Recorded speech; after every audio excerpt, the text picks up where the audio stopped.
मनुस्मृति क्या है? मनुस्मृति आखिर, और उसमें आखिर कौन से ऐसे नियम लिखे हैं कि लोग उसको नापसंद करते हैं, और कौन सी ऐसी बातें हैं जो कि आज के टाइम के लिए वैलिड नहीं है? तो वेट, आज मैं ये सारी बातें नहीं करने वाला हूँ, क्योंकि बेसिकली मनुस्मृति आज के टाइम के लिए है ही नहीं। अगर और अच्छे शब्द में बोले तो मनुस्मृति जो है वो कलयुग के टाइम एज के लिए वैलिड नहीं है। तो फिर वैलिड आखिर क्या है? वैलिड वो है जो आज मैं बताने वाला हूँ। तो एक अच्छी जानकारी लेने के लिए पूरी वीडियो में अच्छे से बने रहिए।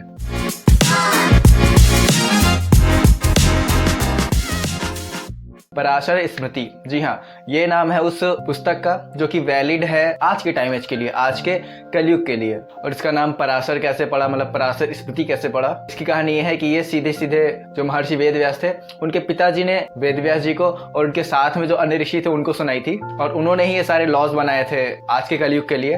तो इसी वजह से इस पुस्तक को, इस सारे नियमों को पराशर स्मृति बोला जाता है। तो अब इधर उधर की बात ना करते हुए सीधे घुसते हैं इस किताब के अंदर कि ये किताब कितनी ज्यादा वैलिड है, कितनी ज्यादा रिलेवेंट है आज के टाइम के लिए, और इसकी हिस्ट्री क्या है। क्योंकि आज से लगभग 5000 साल पहले जितने भी लगभग ग्रंथ जो लिखे गए हैं वो तो वेदव्यास जी ने लिखे हैं। तो ये पराशर स्मृति में ऐसा क्या खास है जो मतलब इसको पराशर मुनि ने स्वयं बोला? तो इसकी स्टोरी शुरू होती है इसी ग्रंथ के पहले चैप्टर से। इसमें कुछ साधु संत आते हैं वेदव्यास जी के पास, और वो पूछते हैं कि हे महर्षि, अभी जो परिवर्तन हो रहा है, कलयुग आ चुका है, तो वास्तव में जो अब मनुष्य होंगे वो क्षीण बुद्धि वाले होंगे, वो कर्म धर्म इन सारी चीजों में विश्वास नहीं करेंगे, मतलब अपनी मनमर्जी ही चलाएंगे। तो उसके लिए मतलब ऐसा क्या कुछ नियम है क्या? आखिर वो अपना जीवन कैसे व्यतीत करेंगे? तो बेसिकली वो लॉस पूछ रहे थे कलयुगों के लिए। अब चूंकि महर्षि वेदव्यास काफी ज्ञानी व्यक्ति हैं, खुद वो श्री हरि विष्णु के शक्तावेश अवतार कहे जाते हैं, लेकिन वहां पर उन्होंने अपनी हम्बलनेस दिखाई और उन्होंने बोला कि मैं इनके बारे में नहीं जानता, आप इसके बारे में मेरे पिताजी से पूछिए। तो फिर हुआ क्या कि वेदव्यास जी उन सारे ऋषियों को लेकर जाते हैं अपने पिताजी के पास, पराशर मुनि के पास, और वहां पर फिर उनसे पूछते हैं, सारी चीजें बातचीत करते हैं। फिर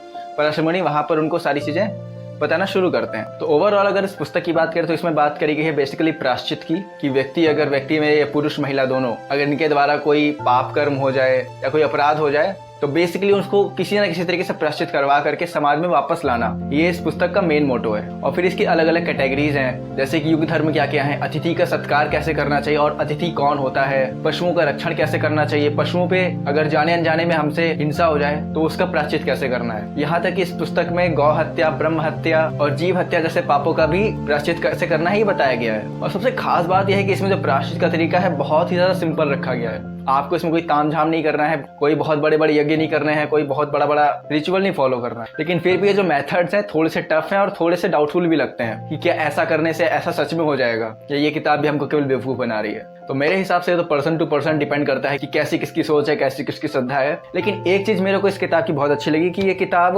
लोगों को समेट के रखना चाहती है। अगर किसी ने कुछ गलत कर भी दिया, कुछ पाप कर दिया, किसी स्त्री के साथ गलत कर दिया, किसी स्त्री ने कुछ गलत कर दिया, तो ऐसा नहीं कि उसको देश से निकाल दो, समाज से निकाल दो, उसका बहिष्कार कर दो, ऐसा नहीं है। बल्कि इसका रिचुअल ऐसा है कि हाँ, जब तक वो व्यक्ति पश्चाताप नहीं कर लेता है, अपनी गलती नहीं मान लेता है, अपनी सजा नहीं काट देता, तब तक वो बाहर रहेगा। लेकिन अपनी सजा काट लेने के बाद, पश्चाताप हो जाने के बाद उसको हम लोग समाज में शामिल कर सकते हैं, उसको अपने परिवार में शामिल कर सकते हैं। तो जो कठोरता हमको मनुस्मृति में दिखाई देती है कलयुग के लिए जो लिखी गई है ये पराशर स्मृति, इसमें ऐसा कुछ नहीं दिखता। ये बहुत ही पोलाइटली रखी गई है, बहुत ही नरम।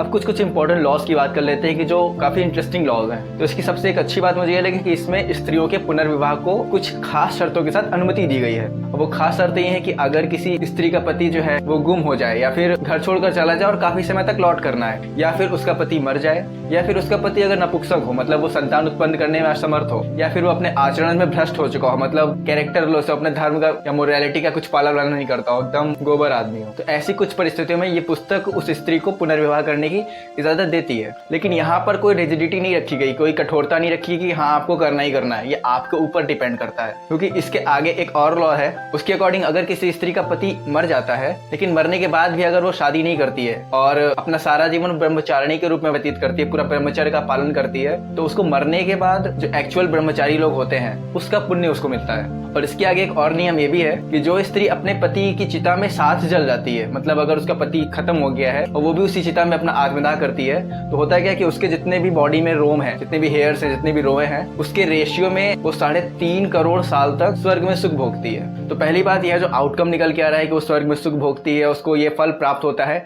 इसमें मत जाओ। वो चाहे तो अपना पूरा जीवन ब्रह्मचारी जैसा व्यतीत कर सकती है, या फिर वो पुनर्विवाह भी कर सकती है, या फिर वो अपनी पति के साथ आत्मदाह भी कर सकती है। तो यहाँ पर रिजिडिटी नहीं है, ये एक अच्छी बात है। अब ये डिपेंड करता है पर्सन की श्रद्धा पर कि वो कौन कितना ज्यादा इन चीजों पे विश्वास करता है और किस तरीके से अपनी लाइफ को आगे लेकर जाता है। क्योंकि ये बात तो आपको भी पता है कि मौत हमारे जीवन का अंत नहीं है, ठीक है। उसके बाद अगर युग धर्म की बात करें तो युग धर्म में बेसिकली ये चीज है कि जिससे आप मैक्सिमम पुण्य कमाते हो। तो ये चारों युगों के लिए अलग अलग है। सतयुग के लिए बेसिकली तप है कि आप तप का पालन करो। तप का इन द सेंस आप जितने भी आश्रम है, ब्रह्मचर्य, गृहस्थ, वानप्रस्थ और संन्यास, इनका बहुत अच्छे से अगर आप पालन करते हो, परफेक्टली पालन करते हो, या फिर अगर केवल आप ब्रह्मचर्य का ही पालन करते हो अपने पूरे जीवन भर, तो आपका तप बढ़ेगा, आपके पुण्य बढ़ेंगे। तो ऐसा होता था सतयुग के लिए। त्रेता युग के लिए सीन चेंज हो गया। त्रेता युग में क्या होगा, आपका ज्ञान आपका पुण्य बन गया। और द्वापर युग में यही चीजें थोड़ा सा रिचुअलिस्टिक हो गई। आप जितना यज्ञ करते हो वो यज्ञ आपके पुण्यों में काउंट होता है। लेकिन कलयुग के लिए सबसे बड़ा जो धर्म है, सबसे बड़ा जो पुण्य है, वो है दान देना।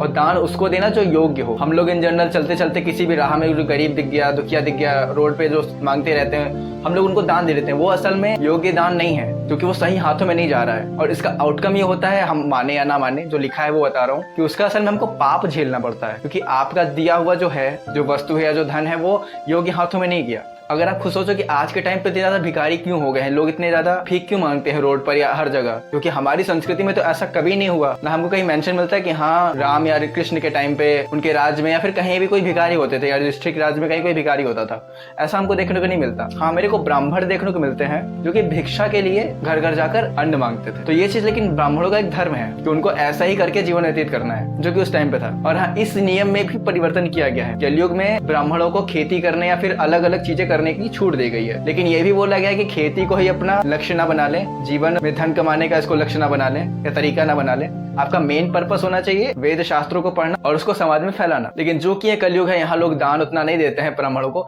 इसीलिए उनको छूट दी गई कि हाँ आप खेती वेती कर सकते हो। उसके बाद जरा बात कर ले अतिथियों की, कि अतिथि सत्कार क्या करना चाहिए, क्या कैसे नहीं करना चाहिए, इसमें क्या लिखा है इस बारे में। तो अतिथि के लिए सीधी बात लिखी गई है, कैसा भी व्यक्ति हो और आपके घर किसी भी समय आए, आपको उसका स्वागत करना है बिना उसका नाम, गोत्र, जाति और व्यवसाय पूछे हुए। तो ये तो आपके ऊपर है, आप करो या ना करो। लेकिन इसके साथ एक और चीज ये बोली गई कि आप जिसको जानते हो या जिसके आने की तिथि निश्चित है, वो अतिथि नहीं है, उसको अतिथि की कैटेगरी में नहीं डालेंगे। फॉर एग्जाम्पल, अगर आप किसी गांव या शहर में रहते हो और आपके जान पहचान का कोई बंदा या कोई रिलेटिव आपके घर आते हैं, तो वो अतिथि की कैटेगरी में नहीं आएंगे। या फिर कोई ऐसा व्यक्ति जो अपॉइंटमेंट लेकर आपके पास आ रहा है या आपको पता है कि हाँ वो आने वाला है, तो वो भी इस अतिथि वाली कैटेगरी में नहीं आएंगे। तो अतिथि बहुत ही स्पेसिफिक कैटेगरी है, सबको अतिथि नहीं बोलना चाहिए। तो मोस्ट ऑफ द थिंग मैंने कवर कर दी है। लेकिन एक टॉपिक बचा हुआ है शूद्रों का, कि भैया शूद्र क्या है, या इनको या कुछ यहाँ अधिकार दिया गया है नहीं दिया गया है, इनको कैसे जीवन काटना है। तो इसमें भी शूद्रों को ज्यादा कुछ अधिकार नहीं दिए गए हैं। लेकिन ये समझने वाली बात है कि शूद्र है कौन। ये ब्राह्मण, क्षत्रिय, वैश्य, शूद्र के ऊपर एक मैं अलग वीडियो लेकर आऊंगा, जिसमें आपको अच्छे से बताऊंगा कि बेसिकली होते क्या है। और शूद्र कोई बुरे लोग नहीं होते हैं। लेकिन अगर बात इस पुस्तक की करें तो इस पुस्तक के अकॉर्डिंग शूद्रों को थोड़ा सा छूट दी गई है, इसमें दी गई है। और छूट ये है कि इसमें बेसिकली बाकी जो 3 वर्ण है, ब्राह्मण, क्षत्रिय और वैश्य, ये तीनों किसी भी शूद्र से कुछ सामान है जिन्हें वे खरीद सकते हैं। और वो जो कुछ सामान, उसमें बेसिकली घी, दूध, शहद, इस तरीके के कुछ 7 सामान है। और वो भी इसलिए है क्योंकि इसमें ये कहा गया है कि ये किसी के भी छूने से अपवित्र नहीं होते, मतलब इसमें दोष नहीं आता है। तो एक डाउट तो ये है कि चलो ये पुस्तक जो भी बोलती है बोलने दो, लेकिन शूद्रों के साथ इतना दुर्व्यवहार होता क्यों है, ये एक शायद जायज सवाल है और कभी ना कभी आपके मन में भी उठा होगा। अच्छा, एक चीज और, इसमें जो प्रायश्चित की बात मैंने बताई थी स्टार्टिंग में, उसका सीन ऐसा है कि महर्षि पराशर बोलते हैं कि इसमें ऐसी छूट भी नहीं है कि हाँ कोई व्यक्ति पाप करे जा रहा है, उसके बाद प्रायश्चित करे जा रहा है, फिर पाप करे जा रहा है, प्रायश्चित करे जा रहा है, तो उसका जीवन कटता जाएगा। ऐसा बिल्कुल नहीं है, क्योंकि व्यक्ति को उसके कर्म का फल तो भुगतना ही पड़ता है, भले वो प्रायश्चित करे या ना करे। तो प्रायश्चित का सही फल मिलता किसको है? इसके ऊपर एक श्लोक है जिसमें बताया जाता है कि 4 प्रकार के लोग होते हैं जिनको वास्तव में इस प्रायश्चित का फल मिलता है, मतलब वास्तव में वो मुक्त हो पाते हैं। तो इसके हिसाब से जो लोग सत्यपरायण, लज्जावान, ऋजु और मृदु होते हैं, वो लोग ही असल में वास्तविक अधिकारी होते हैं किसी भी पाप कर्म से प्रायश्चित होके मुक्त होने के लिए। तो ये बेसिकली थी कलयुग की एक book, law book, written by Ved Vyas ji and narrated by Parashar Muni ji. लेकिन अब एक डाउट उठता है कि कलयुग के लोग तो कुछ ज्यादा ही दुष्ट हैं, तो इनको इतनी ज्यादा छूट क्यों दी गई है, इतना ज्यादा ढीलापन क्यों दिया गया है? क्योंकि अगर आप मनुस्मृति देखो, भले उसमें कुछ कुछ लोग एक दूसरे को कॉन्ट्राडिक्ट करते हैं, लगता है कि उसमें बहुत छेड़छाड़ करी गई, लेकिन फिर भी ओवरऑल उसमें लगता है कि बहुत ही कठिन नियम है। मनुस्मृति में जो ब्राह्मणों की सजा है वो शूद्रों की सजा से 4 गुनी है। मतलब अगर ब्राह्मण वहां पे गलती करता है तो उसको बहुत ज्यादा कष्ट सहना पड़ेगा। लेकिन कलयुग की जो पराशर स्मृति है, इसमें बहुत ज्यादा ढीलापन क्यों दिया गया है, इतनी ज्यादा छूट क्यों मिली है लोगों को? तो इसका बेसिकली शायद रीजन ये है कि पहली बात तो वैसे भी हम कुछ रिचुअल फॉलो नहीं करते हैं ढंग से, लेकिन चूंकि समाज को चलाना है, व्यवस्था अच्छे से बनाए रखनी है, इसलिए ऐसे नियम बनाए गए हैं जो कि फॉलो भी किए जा सके और समाज में कानून व्यवस्था भी बनी रहे। लेकिन चूंकि अब राजा वाला जो राज्य होता था वो तो खत्म हो चुका है, अब तो लोकतंत्र है हमारे यहाँ, तो इसका कोई मायने नहीं रहेगा है। लेकिन हाँ अगर सूक्ष्म दृष्टि से अगर देखें माइक्रो लेवल पर, तो हाँ हम इसको मान सकते हैं कि हाँ अगर आज से 400-500 साल पहले ये किताब वैलिड मानी जा सकती थी, क्योंकि इसमें हमको कुछ इतना ज़्यादा बड़ा दोष नहीं मिलता है। बस हाँ ये है कि हाँ इसको सही से एग्जीक्यूट कराया जाए। तो आज के वीडियो बस इतना ही। इस किताब के बारे में जानकर आपको कैसा लगा, इस लॉग बुक के बारे में जानकर कमेंट में जरूर बताइए। और आपके क्या विचार हैं ये जानकर कि कलयुग के लिए भी एक लॉग बुक है जो कि स्पेशली 5000 साल पहले लिखी गई है। तो आज के वीडियो में बेसिकली इतना ही। मिलते हैं नेक्स्ट एपिसोड में, लेकिन तब तक के लिए मुस्कुराते रहिए।